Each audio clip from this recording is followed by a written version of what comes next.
नमस्ते दोस्तों। हिंदी की बेजोड़, उम्दा और अनुपम कहानियों के चैनल में आपका स्वागत है।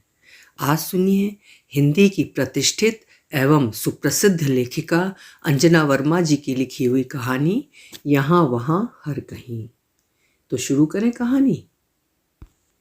उस दिन शाम को 5 बजे ही संजीव ऑफिस से वापस आ गया था।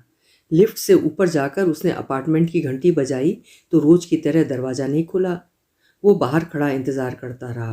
फिर दूसरी और तीसरी बार भी बजाई तो दरवाज़ा वैसे ही बंद रहा। तब उसे लगा कि उसके पापा कहीं चले गए हैं। यदि वे भीतर होते तो फौरन दरवाज़ा खोलते, लेकिन उन्हें मालूम भी तो नहीं था कि इस समय वो आ जाएगा, वरना वे बाहर नहीं जाते। उसने अपने पिता रविंद्र बाबू को कॉल किया। हेलो पापा, कहाँ हैं आप? रविंद्र बाबू नुक्कड़ वाली स्नैक्स की दुकान में खड़े समोसे खा रहे थे। उन्होंने सोचा कि संजीव ऑफिस से फ़ोन कर रहा है, इसलिए इत्मीनान से बोले, संजीव, कहो किस लिए फ़ोन किया? यदि वे जानते कि संजीव बाहर खड़ा है तो इस तरह शांति से बात ना करते। उनकी आवाज़ में घबराहट घुली होती, घर पहुंचने के लिए बेताब हो जाते। संजीव ने कहा, आप कहाँ हैं? मैं इस गली की स्नैक्स वाली दुकान में समोसे खा रहा हूँ, तुम दोनों के लिए भी लेता आऊँगा। उनकी आवाज़ में वही शांति बरकरार थी। संजीव ने कहा, अच्छा लेते आइएगा, पर अभी आइए, मैं घर के बाहर खड़ा हूँ। ये सुनते ही वे बेचैन हो गए। बोले, ओ, आ गए क्या? अच्छा, मैं आ रहा हूँ तुरंत। उनकी आवाज़ में खुशी घुल गई थी।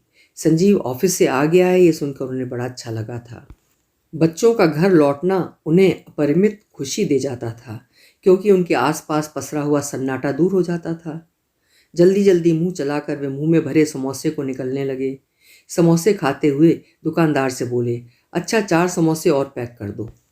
ये कहकर वे एक हाथ से पेपर प्लेट थामे हुए दूसरे हाथ से अपनी जेब में बटुआ टटोलने लगे।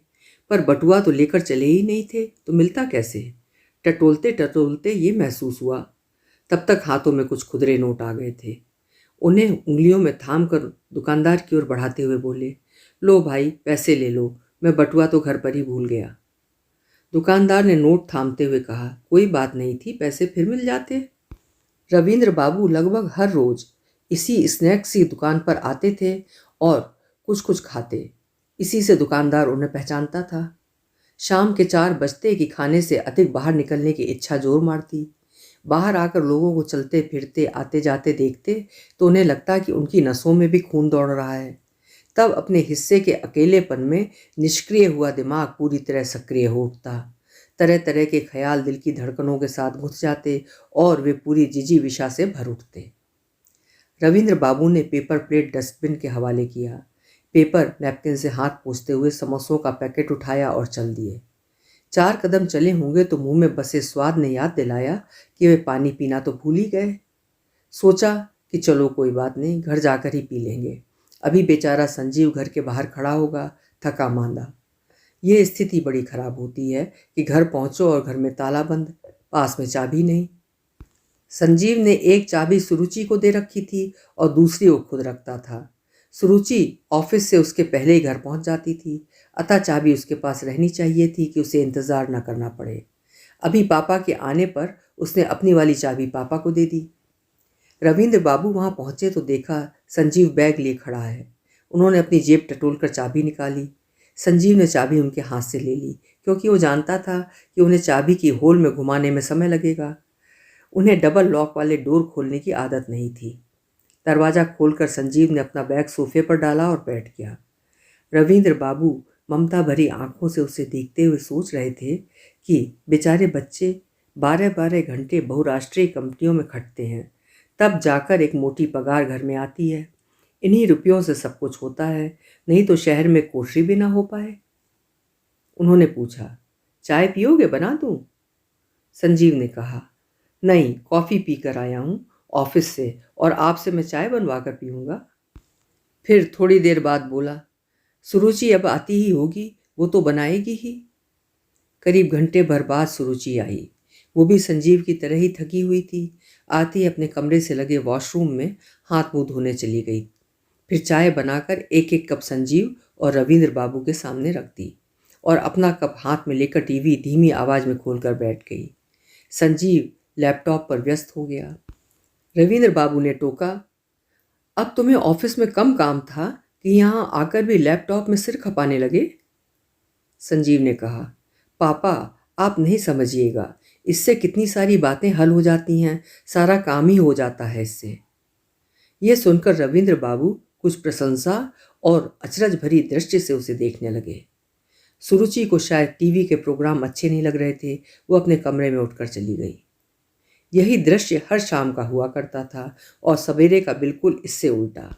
9 बजते बजते संजीव और सुरुचि दोनों ही ऑफिस के लिए निकल जाते थे। तब घर में वे अकेले ही बच जाते, पिंजरे में बंद मैना की तरह छटपटाने लगते। कभी पेपर पढ़ते, कभी कोई पत्रिका उलटते, तो कभी टीवी ऑन करते। इन सब से जब ऊबते तो सो जाते। यहाँ किसी से उनकी जान पहचान नहीं थी, न अपना कोई दोस्त ही था कि उसके पास बैठकर कुछ वक्त गुजार लेते। उन्हें अपने बेटे के पास आए हुए 1 महीना हो गया था। एक नई दिनचर्या से उन्हें गुजरना पड़ रहा था। ऐसा न था कि वे कभी अपना घर शहर छोड़कर बाहर नहीं रहे। जब तक नौकरी में रहे, कई जगहों पर गए, कितनी तरह के लोगों और उनकी संस्कृतियों से मिलना जुलना हुआ।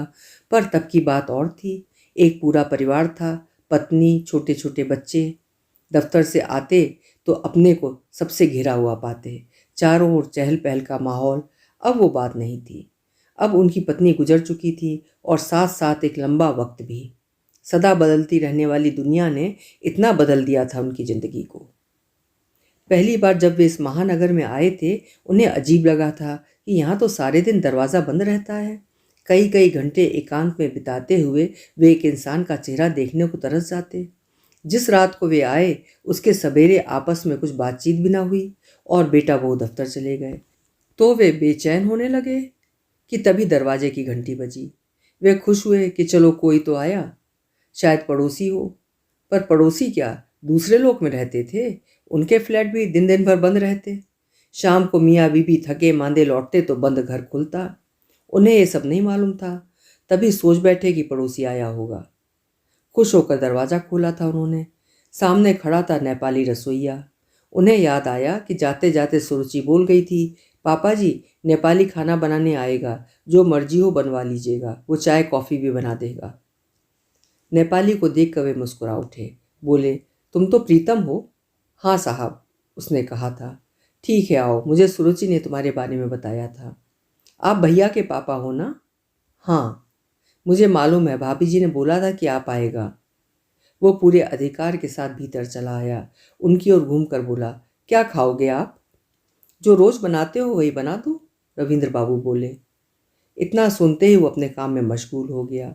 वे पास ही सोफे पर बैठे हुए सिंक से पानी निकलने की आवाज़, कढ़ाई में सब्जी छौंके जाने की छनक, प्रेशर कुकर की सीटी, कढ़ाई और छलनी की आपसी ठनर मनर सुनते रहे।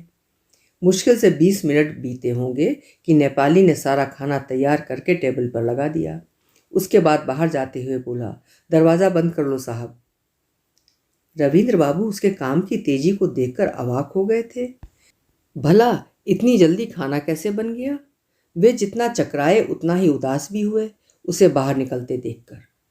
वो सिटकनी खोलकर चला गया था और वे पीछे उसकी पीठ निहारते रह गए थे। वाह, आया भी और चला भी गया। क्या बनाया होगा उसने? डाइनिंग टेबल पर लगे कैसरोल्स को उन्होंने खोल खोल कर देखा था। पूरा उत्तर भारतीय खाना था, एक भी आइटम कम नहीं। चावल दाल सब्जी के साथ सलाद और चटनी तक बनाकर रख दी थी उसने। रसोइये को आया देखकर उनके मन में एक छिपी आशा जगी थी कि उन दोनों के बीच थोड़ी बातचीत होगी, कुछ वो पूछेगा कुछ ये पूछेंगे, पर ऐसा कुछ भी नहीं हुआ। धत। धीरे धीरे उस महानगर में रहते हुए रविंद्र बाबू ने सीख लिया था कि कैसे समय बिताया जाए। वे अपने मित्रों को कॉल करते और देर तक मोबाइल पर बातें करते रहते। जब तक बातें होती रहती उन्हें लगता कि वे एक चलती फिरती जीती जागती दुनिया से जुड़े हुए हैं, वरना इस शहर के अनजाने चेहरों के समुद्र में एक भी पहचाना चेहरा उन्हें नजर नहीं आता था। तब उनकी मनःस्थिति एक भटके हुए जहाज की तरह हो जाती। कहाँ जाएं, क्या करें, सब कुछ अपरिचित, अटूट एकाकीपन। अकेले रेल या बस में सफ़र करना उन्हें कभी बुरा नहीं लगा था, बल्कि कभी कभी तो उन्होंने इसे एंजॉय भी किया था, एकदम भीड़ भाड़ से मुक्त। परंतु अपना विधुर जीवन जीते हुए उन्हें लगता था कि जिंदगी का एकाकी सफ़र रेल या बस का सफ़र नहीं है जो इसका लुत्फ उठा लिया जाए। इसे तो जो जीता है वही समझता है। जीवन संगिनी को गुजरे एक अरसा हो गया था। पत्नी की जरूरत जितनी पहले थी उससे कम आज नहीं थी, बल्कि उन्हें लगता था कि अभी उसका होना अधिक जरूरी था। अब उनकी जिंदगी क्या थी? एक सूखे पत्ते की तरह उड़कर वे यहाँ से वहाँ चले जाते थे। जिधर हवा ले गई उधर ही उड़ गए। अपना कोई वजूद ही नहीं रह गया था। वे यहाँ पर अपने को परिचित बनाने की कोशिश करने लगे थे। शुरू शुरू में सिक्योरिटी गार्ड, दुकानदार और सब्जी वालों से ही कुछ ज़रूरतों से अधिक बातें करने लगे थे ताकि वे इन्हें पहचानें। जाते जाते दोस्ताना नज़रों से उन्हें देखते। धीरे धीरे आसपास के लोग इन्हें जानने लगे थे। इन्हें अच्छा लगता था जब कोई आंखों में पहचान लिए इनकी ओर देखता और इनका हालचाल पूछ लेता। घर में सब्जी लाने का काम इन्होंने अपने जिम्मे ले लिया था और इसी बहाने लोगों से कुछ बात भी हो जाएगी, बातचीत करके थोड़ा प्रफुल्लित महसूस करते थे। फिर भी पूरे दिन की लंबाई में पसरा हुआ समय नहीं कटता था। खाना बन जाता था, कपड़े धुल जाते थे, काम खत्म। खाना लगा हुआ है, वे खाएं या न खाएं, निपट अकेले रहते हुए खाने की इच्छा भी दब जाती थी। कुछ कुछ करके समय को टुकड़ों टुकड़ों में काटने की कोशिश जी जान से जारी रहती। फ्लैट के पूरब में आंजनेय का मंदिर था। कभी कभी उधर निकल जाते। उत्तर की ओर बड़ा सुंदर गणेश मंदिर था। शाम को टहलते हुए किसी दिन उधर भी निकल जाते। दर्शन करके बाहर आते तो वहीं प्रांगण में बेंच पर शांति के साथ बैठकर समय बिताते। इतना करने के बाद भी समय बिताना मुश्किल था, खासकर दिन का। तो उन्होंने सोचा कि ठीक है, अब वे ही बालकनी में रखे गमलों में पानी डाल दिया करेंगे, कुछ समय इसमें भी कटेगा। यही सोचकर उन्होंने सुरुचि से एक दिन कहा था, बेटा इन गमलों को मैं ही सींच दिया करूँगा, जब तक मैं हूँ तब तक तुम बाई को मना कर दो। सुरुचि बोली थी, पापा जी आप सींचेंगे तो बाई की आदत खराब हो जाएगी, गमले सींचना उसका काम है। ये सुनकर रविंद्र बाबू चुप हो गए थे। ठीक ही तो कह रही थी वो, अब 2 दिनों के लिए बाई की आदत क्यों खराब कर जाएं? उस दिन बेटा बहू के दफ्तर जाने के बाद उन्होंने अखबार उठा लिया था। अखबार की एक एक खबर पर नज़र दौड़ाने लगे। रोज की वे ही सारी बातें, राजनीतिक उथल पुथल, अपराध, उसमें भी बलात्कार। मन चिड़चिड़ा हो गया। एक भी खबर ऐसी नहीं थी कि मन खुश हो। उन्होंने अखबार एक ओर रख दिया था। पत्रिकाएं तो पहले ही पढ़ी जा चुकी थीं। अकेले बैठकर सोचने लगे कि क्या किया जाए। तभी कमरे के बाहर लगे गमलों की ओर उनका ध्यान गया। उनमें रोपे गए पौधों को देखकर वे सोचने लगे कि इन्हें देखकर तो पता ही नहीं चलता कि क्या मौसम है। सभी मौसमों में एक सा ही रहते हैं, क्या जाड़ा, क्या गर्मी और क्या बरसात। वे उठकर फूलों को निहारने लगे थे। तभी वे चौंके। नहीं, उनका सोचना सही नहीं था। अभी वसंत है और कुछ पौधों में सुआ पंखी कोपलें फूट रही हैं। ये देखकर अपने अकेलेपन में भी वो मुस्कुराने लगे। गौर से देखने के लिए अपना चश्मा ठीक करके पौधों पर झुक गए। वाह, कुदरत का करिश्मा! फूलों को सब पता है। उन्हें मालूम है कि वसंत आ रहा है। इस महानगर को मालूम हो ना हो, काम और जाम को फर्क पड़े या ना पड़े, ये अपनी मौन आवाज में कह रहे हैं कुछ। इनकी सुनता भी कौन है? वे उन पौधों से बातें करने लगे। बोले, तुम बोल रहे हो, मैं सुन रहा हूँ। मुझे भी मालूम है मेरे दोस्त की वसंत आ गया है। अचानक उन्हें लगा जैसे कितने सारे नन्हे मुन्नों से घिरे हुए हैं वे। उनके इर्द गिर्द कितने सारे छोटे छोटे बच्चे हैं। उनकी बाहें हैं, बाहें नहीं पंख हैं, हरे हरे पंख। वे सब ढूंढ रहे हैं आकाश, हवा और उजाला। वे अपने को तितली जैसा हल्का महसूस करने लगे। कितनी हल्की हो गई थी उनकी सांसें। उन्होंने चारों ओर नज़र घुमाई। हवा और आकाश को काटती हुई ऊंची ऊंची बिल्डिंगें थीं, पर इस बालकनी में थोड़ा आकाश था, उसका खुलापन था, थोड़ा जीवन था, थोड़ी ताजगी, थोड़ी संजीवनी। हाँ, अब यहीं बैठेंगे वे, हवा और आकाश से बातें करते हुए। यहीं से दुनिया भी दिखती है, लोग भी दिखते हैं। अब रोज़ उनके बैठने की प्रिय जगह वही बालकनी हो गई थी। वे रोज़ ध्यान से एक एक पौधे को देखते। पौधों में से निकले अखुए हर दिन थोड़ा बढ़े हुए लगते। एक सरसों के बराबर उगा अंकुर छोटी छोटी पत्तियों में खुलने लगा था। देखते ही देखते कितनी ही धानी पत्तियां निकल आई थीं। पौधे झबरीले हो उठे थे।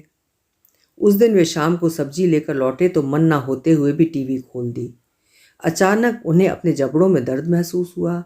फिर ये टीसता चला गया और इतना बढ़ा कि दवा की ज़रूरत महसूस होने लगी।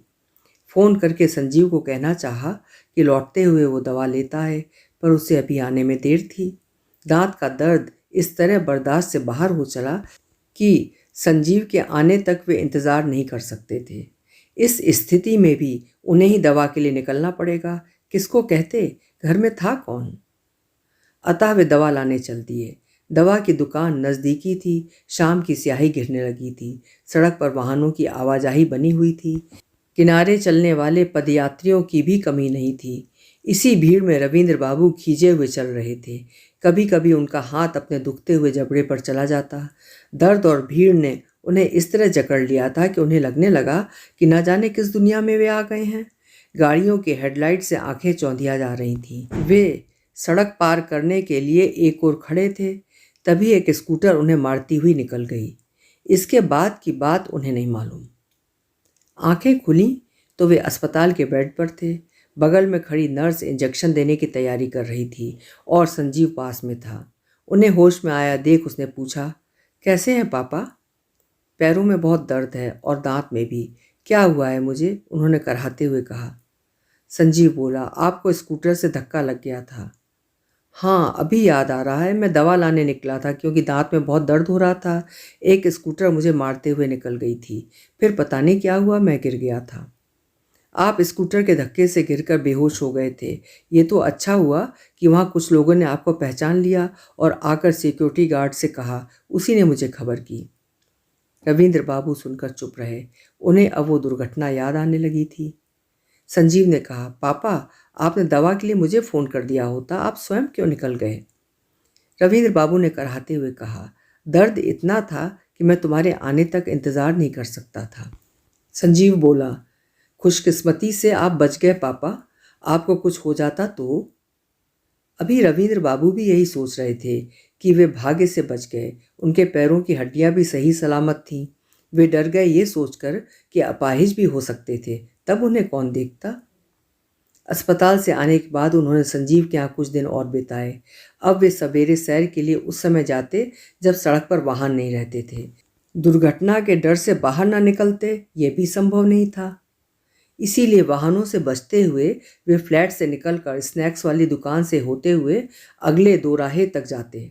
फिर उस मुख्य सड़क को पकड़ते जिस पर बहुत कम गाड़ियां चलती थीं। साथ ही वो चौड़ी भी थी। वे सड़क के दोनों ओर लगे पेड़ों को पहचानते हुए जाते।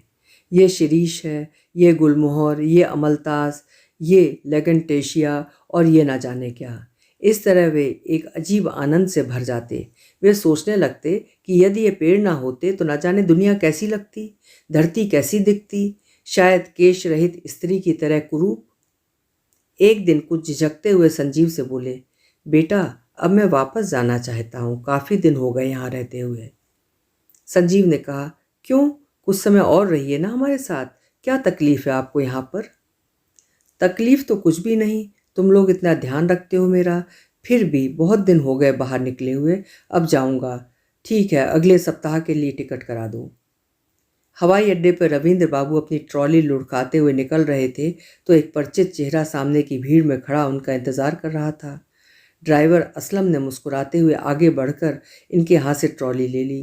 कार पर बैठते ही उन्होंने अपने सर को पिछली सीट से टिका दिया था। कार पूरी रफ्तार से अपनी मंजिल की ओर बढ़ी जा रही थी। उन्होंने अपनी आंखें बंद कर लीं। कार शहर से गुजरती हुई अपने गंतव्य की ओर मुड़ गई, जो 2.5 घंटे की दूरी पर स्थित था। सड़क के दाएं बाएं धूल में नहाए पेड़ पौधे खड़े थे। महुआ की महक समेटे हुए खुली हवा आई और प्राणों में उतर गई। घर के कमरे में दाखिल होते ही सन्नाटे ने उनके लिए बाहें फैला दी। उन्होंने सन्नाटे को आलिंगन में भर लिया। आगोश से छूटकर सन्नाटे ने कहा, मैंने तुम्हें बहुत मिस किया रविंद्र। रविंद्र बाबू ने कहा, मैंने भी तुम्हें बहुत मिस किया। अभी आप सुन रहे थे लेखिका अंजना वर्मा जी की कहानी यहाँ वहाँ हर कहीं। अकेलेपन से घिरे हुए एक विधुर व्यक्ति की कहानी। आपको कैसी लगी मुझे ज़रूर बताइएगा। फिर मिलेंगे आपका समय शुभ हो, मंगलमय हो।